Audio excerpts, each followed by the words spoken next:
Breaking news tonight at 6, a Columbia man is now charged in connection with a downtown shooting involving police. The shooting left nearly half a dozen people injured. Prosecutors charged 28-year-old Todd Nesbitt with assault and armed criminal action. The other suspect was killed after 2 responding officers shot him. Court documents identified the other person as Quaylen Jacobs. Officers were called to the scene around 3 yesterday morning for reports of gunshots near Vibez Lounge. At the scene, police saw 2 men firing at each other. Officers caught Nesbitt after he got away from the scene. Police say Jacobs also ran, firing back into the crowd before police shot and killed him. The police chief said yesterday all victims were stable in the hospital. The Missouri State Highway Patrol is currently investigating the officer's shooting of Jacobs. The police department's internal affairs units also looking into that incident. And the owner of Vibez downtown is pushing back against claims that his business is responsible for a recent jump in crime in downtown. Yesterday, Columbia leaders held a news conference following the shooting to address the violence that is happening in the area of Vibez Lounge. ABC 17's Chanel Porter is live at the Columbia Police Department after covering that meeting for us yesterday. And Chanel, the owner of the lounge, was actually there and addressed his issues with police.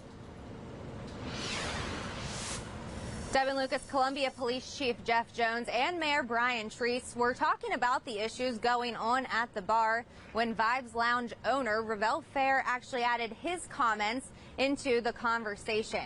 He told us that he doesn't think the finger should be pointed at his bar when these issues are actually going on outside, but instead they're happening in parking lots nearby where groups are gathered after closing. Chief Jones responded to this by saying that although no one has been shot inside of the lounge, the incidents are happening at the front door. Jones said Fair also isn't helping the issues in the area by not cooperating with police and allowing them to gather evidence inside of his bar. Fair responded to this by saying that he's tried to work with businesses like Tire Plaza and a nearby bank to stop the violence, but he said in the meeting with police that he had a few months ago, he feels like he's putting in a lot of effort, but police are lacking. Trying to build a relationship with the police officers that's running our area, whatever, to eliminate issues. You can mischaracterize our conversations all you want, but I said it's your responsibility to keep violence out of your bar. I've also sent police down there and been told that I'm targeting your bar.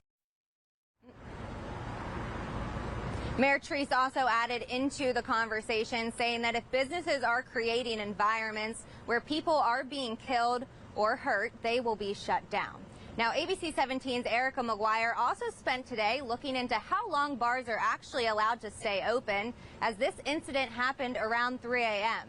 Erica, you actually found out that Vibez has had past violations. Chanel, bars in Columbia have to be closed by 1:30 a.m. Some on social media have asked if patrons were still inside the bar drinking after the bar should be closed. The police report we got shows the shooting happened around 3 in the morning. One of the witnesses, TW, said she went to Vibez around 1:30 a.m. and left when it was closing. TW said as she left Vibez, she heard apparent gunshots. This left me wondering if Vibez has had any citations for staying open beyond closing time, and this is what I found. According to the Missouri Department of Public Safety's Alcohol and Tobacco Control, back in November of 2018, Vibez was charged with not closing at the right time and failure to cooperate, which results in a 5-day suspension. A suspension by the Alcohol and Tobacco Controls involves the bar's liquor license. Vibez holds a retail by drink liquor license, which allows bars to serve spirits, wine, and beer, and also requires an establishment to stop selling alcohol by 1:30 a.m. and have all customers out by that time.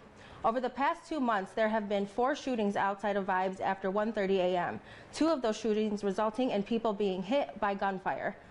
I reached out to the owner of Vibez today, and I have not received a response. Reporting live in the newsroom, Erica McGuire, ABC 17 News.